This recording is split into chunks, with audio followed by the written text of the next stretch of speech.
뉴저지 한인회장 선거의 후보자 등록이 오늘 마감됐지만 이번에도 입후보자가 나오지 않았습니다. 퀸즈보로청이 KCS에 무료 급식 전용 차량 2대를 기증했습니다. 내년도 재외동포재단 예산이 증액되면서 처음으로 600억 원을 넘었습니다. 일본 극우 세력이 위안부 역사 왜곡 내용의 편지를 버겐 카운티 정부에 보냈습니다. 드블라지오 행정부의 ID NYC 개인정보 폐기 논란이 결국 법정으로까지 가기도 했습니다. 이상은 이 시각 주요 뉴스입니다. 여러분 안녕하십니까? KBN 뉴스입니다. 뉴저지 한인회장 선거의 후보자 등록이 오늘 마감됐습니다. 이번에도 입후보자가 안 나왔는데요. 결국 전직 회장단이 후보를 추천하고 이사회에서 의결하는 절차를 거치게 됐습니다. 지한샘 기자가 보도합니다. 27대 뉴저지 한인회장을 뽑기 위한 후보 등록 마감일인 오늘까지 입후보 서류를 제출한 후보자가 단 한 명도 없어 차기 한인회장 선거가 또다시 어려움에 직면했습니다.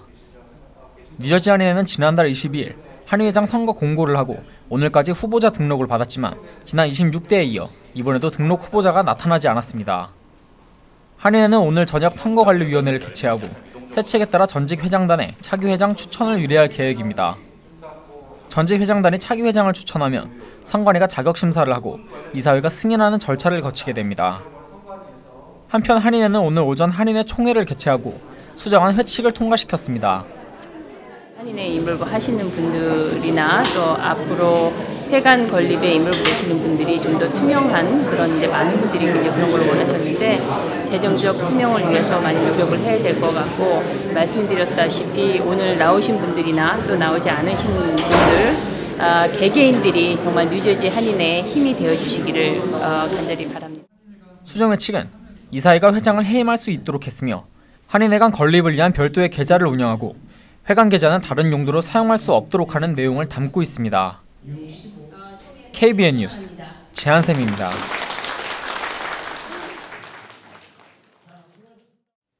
가정급식 프로그램 한 번쯤은 들어보셨을 겁니다. 거동이 불편한 노인들에게 식사를 배달하는 프로그램인데요. 날씨가 추워지면서 어르신들에게 따뜻한 식사를 전달하는데 여러 가지 어려움이 있었는데 한시름 덜게 됐습니다.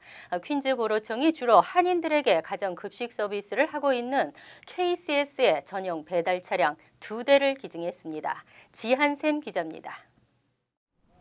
퀸즈보로청이 뉴욕 한인 봉사센터에 가정급식 배달 차량 2대를 무상 지원했습니다.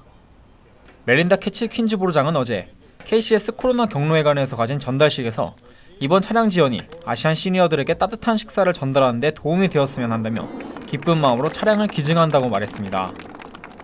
I was so proud to be able to fund the vans, but I'm more proud of the fact that KCS is able to utilize the money in a great way for our seniors. It really is God's work. KCS의 시니어 홈 딜리버리 밀 프로그램은 퀸즈 지역의 거동이 불편한 노인들에게 직접 음식을 배달하는 서비스입니다. 그동안 배달 차량이 부족해 보온 시스템이 갖춰지지 않은 일반 밴까지 동원했으나 이번에 새로운 차량 지원으로 총 4대의 전용 차량이 운행됩니다. The capital funding that the Queensboro President's Office gave to KCS is for 2 hotshot vehicles, and it's used for meal delivery for the homebound seniors. And so this is actually a huge help because the 2 vehicles we had previously were very run down, they were very beat up, and these vans are very crucial for our staff to deliver the meal. 최근 발표된 보고서에 따르면 뉴욕시 노인 인구 가운데 아시아는 가장 빠르게 증가하고 있고 소득 또한 가장 낮은 수준입니다. 따라서 KCS의 가정급식 배달 서비스의 중요성이 더욱 커지고 있습니다. 그 홈바운드 노인분들이 중요한 건 뭐냐, 단순히 음식뿐만 아니라 제가 가정을 찾아가면서 그분들하고 의사를 소통하는 채널을 개발하기 때문에 무슨 일 있으면 얘기가 해결이 되는 거죠. 그래서 중요한 게 이제 그렇게 함으로써 사회적 비용이 병원을 들어가시고 그러면 사회적 비용도 세이브할 수 있고, 하여튼 여러 가지 중요한 프로그램이 있지만 이 가정급식은 여러 가지 면에서 꼭 필요한 프로그램. KCS의 가정급식 프로그램은 플러싱과 코로나 등 퀸즈 1에서 7 선거구에 해당하는 지역에 거주하는 저소득층 노인을 대상으로 하고 있습니다. KBN 뉴스 지한샘입니다. 자산 규모 10억 달러의 동남부 지역 최대 한인은행인 메트로시티 은행이 오늘 포트리 지점 오픈을 시작으로 뉴욕, 뉴저지에 본격 진출했습니다. 바야흐로 한인은행 춘추 전국 시대가 열렸는데요. 메트로시티 은행은 차별화된 서비스로 지역 한인 소상인들의 버팀목이 되겠다고 약속했습니다.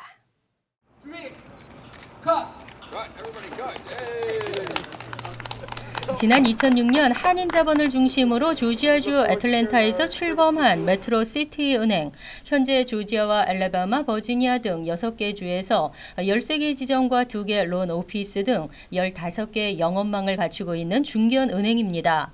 메트로시티 은행은 오늘 오전 뉴저지 포트리에 지점 오픈식을 열고 새로운 서비스로 뉴욕과 뉴저지 지역 한인 상권의 든든한 버팀목이 되겠다고 밝혔습니다. 저희 메트로시티 은행이 뉴욕, 뉴저지에 와서 우리 한국 교민 여러분들과 아시안 손님들께 우리가 금융 서비스를 하게 된 것을 기쁘게 생각하고요. 우리 메트로시티 은행이 이제 뉴욕, 뉴저지를 기점으로 해서 더욱 전략적 요충지로 삼아서 더욱더 성장할 수 있으리라 그렇게 생각합니다. 메트로은행은 출범 10년 만에 총자산 10억 3,900만 달러, 총예금 8억 7,500만 달러, 총대출 9억 900만 달러로 외형과 수익 면에서 급성장하고 있는 은행입니다. 올해 SBA론 대출 규모도 1억 5천만 달러를 넘어섰으며 홈모기지와 상업용 부동산 융자 등 다양한 금융 서비스를 하고 있습니다. 저희가 지금 많이 하고 있는 대출이 현재 홈모게지를 많이 하고 있고 SBA도 물론 이제 저희가 굉장히 공격적으로 하고 있습니다. 이자율도 이제 타은행에 비해서 좋은 편이고요. 네, 홈모게지도 저희가 올해 굉장히 많이 했습니다. 창립 10주년을 맞은 메트로시티 은행은 오늘 뉴저지 포트리 지점 오픈에 이어 내일은 뉴욕 베이사이드 지점을 오픈합니다. 내년도 재외동포재단 예산이 증액됐습니다. 차세대 동포 한국어 지원 예산이 크게 증가했고 재외국민 보호도 한층 강화될 전망입니다. 지난 3일 국회 본회의에서 통과된 내년도 예산안과 기금 운영 계획안에 따르면 2017년 재외동포재단 예산은 정부안 612억 2,200만 원에서 3억 8천만 원이 증액된 616억 200만 원으로 확정됐습니다. 이는 전년도 예산보다 11.7%가 증가한 것입니다. 동포재단 예산 중 한글학교 육성을 위한 한글학교 운영비 지원이 전년도보다 32억 2,800만 원 증액된 157억 7,200만 원으로 책정돼 가장 큰 비중을 차지했습니다.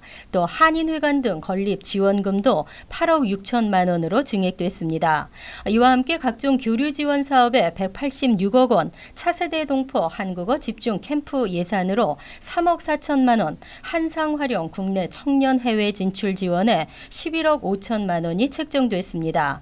한편 이날 통과된 외교부 예산은 2016년 예산보다 847억 원 증가한 총 2조 2,240억 원으로 이중 재외국민 보호를 위한 예산은 올해 101억 원에서 3억 원 늘어난 104억 원으로 확정됐습니다. 일본 극우 세력의 역사 왜곡이 끊이지를 않고 있습니다. 직접 방문해 항의하거나 몰래 말뚝을 박는 등의 행태에 이어 이번에는 발신인 불명의 엽서를 보내 역사를 왜곡한 일이 밝혀졌습니다.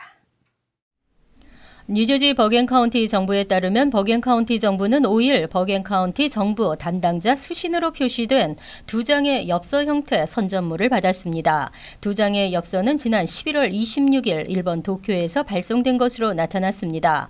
내용은 일본군 위안부 여성들은 자발적으로 참가했으며 많은 보수를 받았다는 내용과 한국인들은 자국의 가난한 여성을 납치해 위안부로 팔았다는 내용 등이 영어와 일본어로 적혀 있습니다. 발송인에 대한 자세한 정보는 명시되지 않은 채 오피스 존이 제작했다고만 돼 있습니다. 하지만 선전물의 내용을 감안할 때 일본 극우단체의 소행으로 추정되고 있습니다. 존 호건 버겐 카운티 클럭은 위안부 역사를 왜곡한 내용으로 한시라도 빨리 한인 사회에 알려야겠다고 판단했다며 카운티 정부는 이 같은 역사 왜곡에 현혹되지 않고 위안부 기림비 보존과 교육에 더 힘쓸 것이라고 밝혔습니다. 한편 버겐 카운티 정부는 지난 2013년 해켄스 카운티 법원 앞에 위안부 기린비를 설치했습니다. 기린비가 설치된 지 3년이 지났지만 일본 극우 세력들은 여전히 버겐 카운티 정부를 대상으로 기린비 철거를 요구하고 있습니다. 트럼프 행정부에 맞서고 있는 드블라지오 행정부, 연방 예산 삭감 위기에도 불구하고 꿋꿋하게 뜻을 굽히지 않고 있는데요. 하지만 ID NYC 개인정보 폐기 논란은 결국 법정으로 가게 됐습니다. 니콜 말리오타스키 론 카스토리나 공화당 의원은 시정부가 추진 중인 ID NYC 개인정보 폐기에 대해 5일 뉴욕주 법원에 소송을 제기했습니다. 이들은 소장에서 대통령 선거 결과를 이유로 시정부가 보관하고 있는 자료를 폐기하는 것은 개인에게 공공자료 접근 권한을 부여하는 정보공개법에 위배될 뿐만 아니라 미 전역 어디에서도 찾아볼 수 없는 법적 근거가 없는 행동이라고 주장했습니다. 이어 선출직 정치인으로서 시정부의 불법 행동으로부터 일반 시민들의 권리를 보호할 의무가 있다고 강조했습니다. 빌 드블라지오 뉴욕시장은 도널드 트럼프 대통령 당선인이 불법 체류자 추방 단속을 예고하자 당국의 추방 단속에 협조하지 않겠다며 체류 신분 정보가 포함됐을 수도 있는 ID NYC 개인정보를 전량 폐기하는 방안을 고려 중이라고 밝힌 바 있습니다. 모든 개인정보를 공개한 ID NYC 신청자는 90만 명 이상에 이릅니다. 두 의원은 ID NYC 소지자가 범죄를 저질렀을 경우 개인정보 폐기로 용의자 추적에 어려움을 겪을 수 있다고 주장하고 있습니다. 하지만 시정부는 전반적인 ID NYC 프로그램을 검토하는 오는 31일 개인정보 폐기 여부도 결정할 예정입니다. 뉴저지주 학자금 대출 상환 규정이 타주에 비해 상당히 까다로운 것으로 알려졌습니다. 학자금 대출 학생 본인이 사망하는 경우에도 부모가 이를 갚아야 하는데요. 앞으로는 부모의 상환 의무가 없어집니다. 뉴저지 주정부에서 학자금을 대출받은 학생이 사망하거나 중증 장애 등을 겪을 경우 학생 본인은 물론 공동 서명한 가족들도 학자금 상환에서 자유롭게 됐습니다. 크리스티 뉴저지 주지사는 5일 이와 같은 내용의 학자금 빚을 전액 탕감해주는 법안에 서명을 마쳤고 법안은 서명과 동시에 입법이 완료됐습니다. 이번 법안은 뉴저지주에서 학자금 대출을 받은 학생들이 사망한 경우에도 과도한 상환 규정으로 부모들이 피해를 입는 사례가 잇따라 보도되면서 마련됐습니다. 주정부 학자금 대출 기관으로 전국 최대 규모인 HESAA는 그동안 학자금 대출 학생이 사망 시 계약서에 공동 서명자가 없을 경우에만 대출 빚을 면제해 줬습니다. 한편 연방정부의 학자금 대출 기관은 이미 학생 사망 시 본인과 가족들에 대한 대출금을 모두 면제해 주고 있습니다. 일산화탄소 중독하면 그 옛날 연탄을 생각하시면 되는데요. 하지만 요즘은 특히 겨울철 폐쇄된 차량에서 일산화탄소에 의한 사망 사건이 늘고 있습니다. 뉴저지 차량국이 운전면허 필기시험에서 일산화탄소 응급처치 문항을 새롭게 추가했습니다. 뉴저지주 임시운전면허증과 운전면허증 취득 시 치러지는 필기시험에 차량 일산화탄소 피해를 예방하는 방법과 응급처치 요령 등의 문항이 추가됐습니다. 5일 크리스티 주지사가 서명을 마친 이 법안에는 또 차량국에서 운전면허증과 차량 등록증 발급 및 갱신 등을 하는 이용객들에게도 일산화탄소 주의사항에 대한 책자를 제공하도록 하는 내용도 포함됐습니다. 이번 법안은 지난 1월 눈이 쌓여 차량 배기관을 덮어버리면서 일산화탄소가 차량 안으로 들어가 중독돼 1세와 3세 어린아이가 23세인 어머니와 함께 사망하는 사고가 발생하면서 마련하게 됐습니다. 한편 전문가들은 겨울철에 차량 안에서 히터를 켜놓고 잠이 들거나 장시간 있을 경우 산소 부족과 일산화탄소 중독으로 생명에 위협을 줄 수 있는 만큼 반드시 창문을 조금 열어야 한다고 조언했습니다. 뉴저지 트랜짓이 스마트폰 티켓 발권을 확대합니다. 기차 티켓뿐 아니라 버스와 경전철 편도 티켓도 스마트폰 앱으로 구입할 수 있습니다. 2017년 초부터는 버스의 편도 티켓을 앱을 통해 구입할 수 있고 2017년 하반기부터는 경전철 편도 티켓도 앱을 통한 구입이 가능해질 전망입니다. 현재는 스마트폰 앱을 통해 기차의 거의 모든 종류의 티켓을 구입할 수 있습니다. 하지만 경전철의 경우에는 월 정기권 구입만 할 수 있고 버스의 경우는 뉴욕과 뉴저지를 오가는 인터스테이트 버스에 한해 티켓 구입이 가능합니다. 지난 2013년 스마트폰으로 기차 티켓을 구입할 수 있는 앱 시스템을 도입한 뉴저지 트랜짓은 이제 그 영역을 버스와 경전철까지 확대한다고 밝혔습니다. 더 나아가 트랜짓 측은 스마트폰 앱을 통한 학생용 할인 티켓 판매와 인센티브까지 계획하고 있습니다. 제이미 핑클 뉴저지 트랜짓 이사는 이 앱은 티켓 구입뿐만 아니라 기차와 버스 운행 스케줄, 출발 시간 확인 등의 기능을 갖추고 있다며 스타레저에 따르면 지난 2015년부터 100만 명 이상이 이 앱을 다운받았고 175만 건의 티켓 구입 거래가 앱을 통해 이루어졌다고 밝혔습니다. 한편 통근기차 이용자의 81%와 버스 고객의 69%가 앱을 다운로드받아 티켓을 구입한 적이 있는 것으로 조사됐습니다.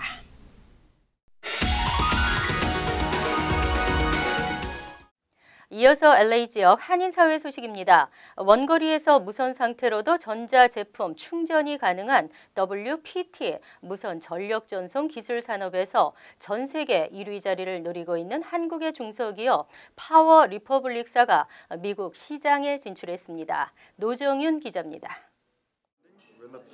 무선 전력 전송 WPT는 기존의 선을 통한 전력 공급 방식 대신에 선이 없어도 언제 어디서든 전력 공급이 가능한 기술입니다. 한국의 중소기업 파워 리퍼블릭은 지난 2013년 무선 전력 전송 방법의 신기술을 특허받은 이후 기존의 인텔, 퀄콤과 같은 글로벌 IT 기업들이 상용화하지 못했던 자기 공명 기술을 적용한 무선 전력 전송 상용화에 성공해 원거리에서도 전력 공급이 가능하게 될 것으로 보입니다. 지금 현재 무선 전력 전송으로 세계 시장에서 가장 핫 이슈가 되고 있는 게 미국 시장인데 미국에서조차 지금 저희 기술을 저희가 생각하기로는 저희 기술보다 아직 못하다는 판단에서 미국 시장에 저희가 처음으로 진출했고 그래야지 좀 더 빠른 확산이 되지 않을까 해서 진출했습니다. 네, 2, 3년 안에는 현재 50cm 안에서 적용되는 시제품이 나올 것 같고요. 그런 제품은 핸드폰이라든지 그다음에 전기 자동차, 그다음에 드론 같은 제품 세 가지 분야라고 볼 수 있습니다. 2, 3년 안에 현재 한국에선 삼성, 현대, LG를 비롯해 해외에 있는 유명 장난감 레고사 제품에 파워 리퍼블릭의 기술이 도입됐습니다.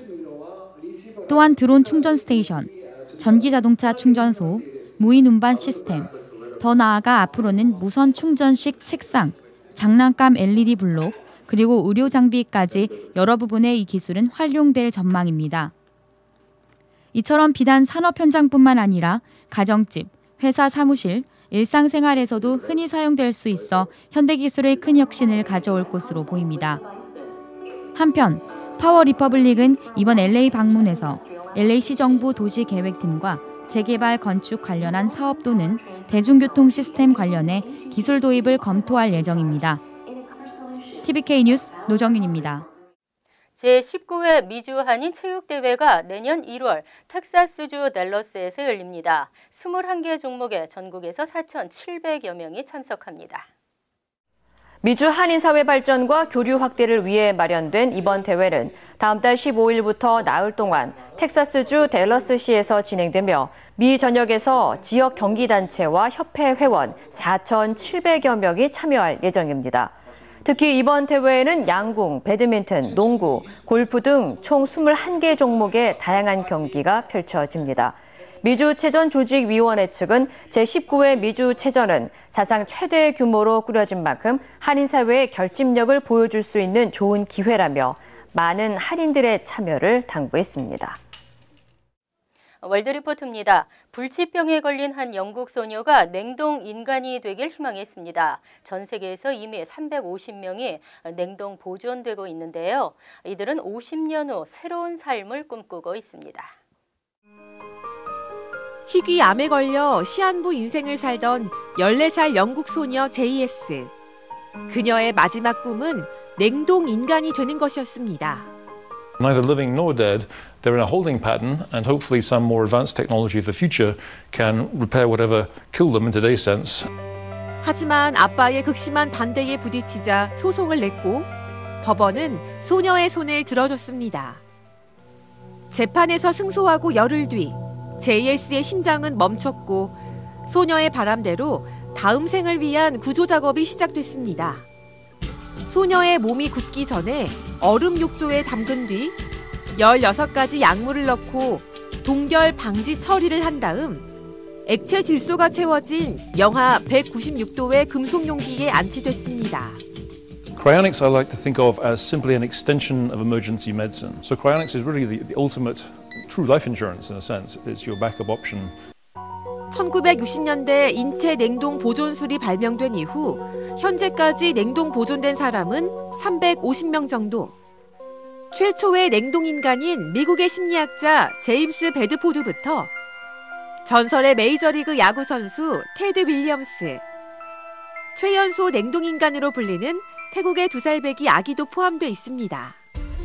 작년 5월 췌장암으로 숨진 중국의 여성 작가는 머리만 냉동시켜 화제가 됐습니다. 杜洪目前是包括港澳台地区在内全国首例参与人体冷冻保存以期望复活的案例。 그녀는 50년 후에 다른 사람의 몸을 빌려 다시 태어날 계획입니다. 냉동 보존에 드는 비용은 2억 원이 넘지만 불멸을 꿈꾸며 냉동 보존을 예약하는 사람들은 갈수록 늘고 있습니다. It isn't that I want to come back to life. It's I don't want to go away in the first place. It's just I'm not given that choice. Who wants to be dead? 하지만 냉동된 시신을 소생시키는 기술은 아직 개발되지도 않은 상황.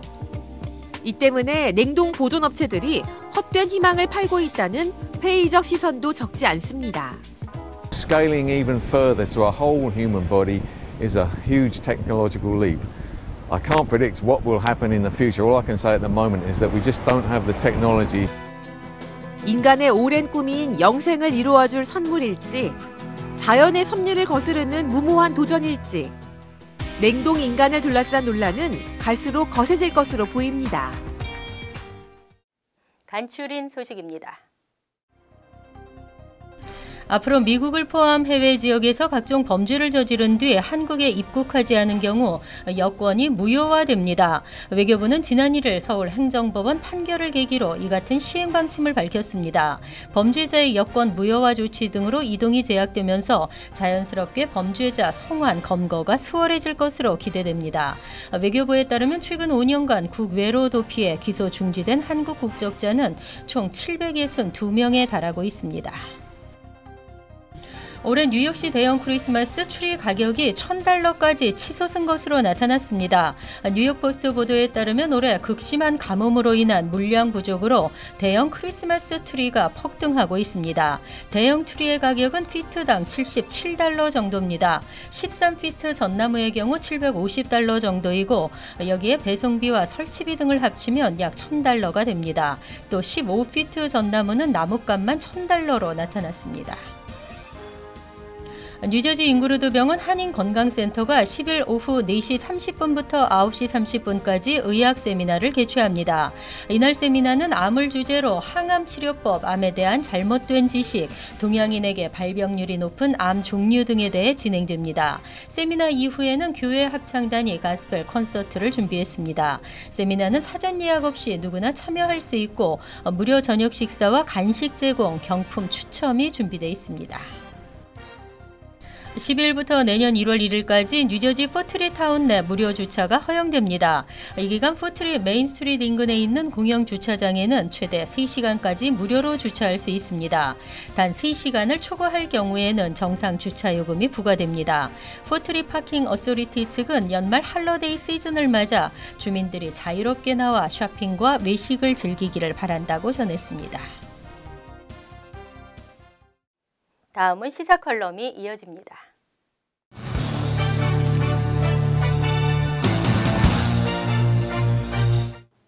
여러분 안녕하십니까? 미국으로 입양됐던 한인 입양아 아담 크레사가 과거에 절도죄를 저지른 전과가 있다는 제목으로 결국 추방이 됐습니다. 법정은 법에 따라 판결을 내린 것이라고 하지만은 미국 이민 제도의 잔혹성이 얼마나 냉혹한가를 봤습니다. 아담의 추방은 과거에 절도죄가 있고 시민권자가 아니라는 이유인데요. 과연 법이라는 것이 어느 잣대로만 결정을 내려야 하는가 하는 의문을 갖게 됩니다. 아담은 지난 1979년 미국 양부모에게 입양이 됐습니다. 그러나 양부모는 아담에게 온갖 폭행과 학대를 일삼았습니다. 폭행에 시달리다가 5년 만에 입양 가정에서 견디지 못하고 고아원을 전전하다가 다시 다른 가정으로 입양이 됐지만은 새로 입양된 가정에서도 폭행을 당하다가 집을 나온 아담은 노숙자로 전락이 됐습니다.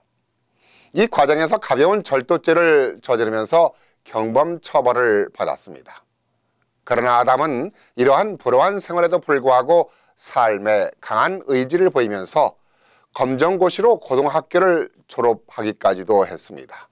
그리고는 이발사가 되어서 결혼도 하고 4명의 아이까지 낳아서 성실히 살아가는 가장이었습니다. 입양 부모를 잘못 만나 시민권은 고사하고 영주권조차 받지 못해서 불체자로 살아가는 신세였지만은 아담은 한 가장으로서 열심히 사는 것입니다. 그런데 불체자라는 이유로 그리고 과거 절도죄를 저지른 전과자라는 이유로 미국 법정은 추방을 한 것입니다. 법이라는 것이 죄를 벌하는 것이 목적이라고 하지만은 그 이전에 정의와 관용이 우선돼야 한다는 것도 법이라고 생각합니다. 그러나 미국의 법은 정의도 관용도 없는 냉정한 법의 잣대만이 존재하고 있는 것입니다. 이민국이나 법정이 아담이 처해 있던 환경과 인도적인 차원에서 좀 더 검토가 이루어졌다면 이런 냉정한 결론을 내리지 않았어도 되었을 것입니다. 이에 대해서 미국의 잔혹한 법만 원망을 했는데요. 우리 한인 사회도 책임이 있다고 여겨집니다.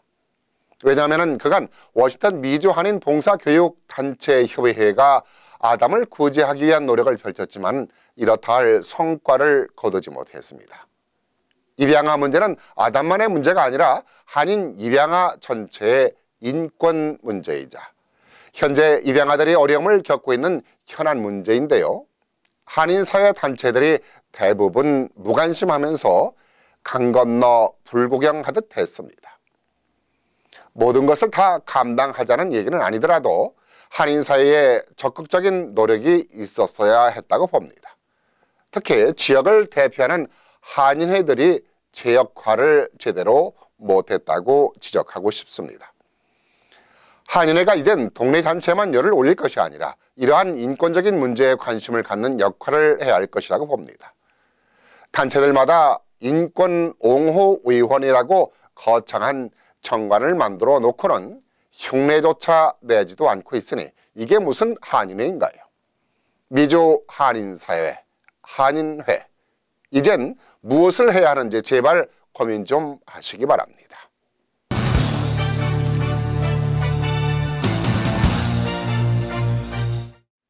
환율과 증권 소식입니다.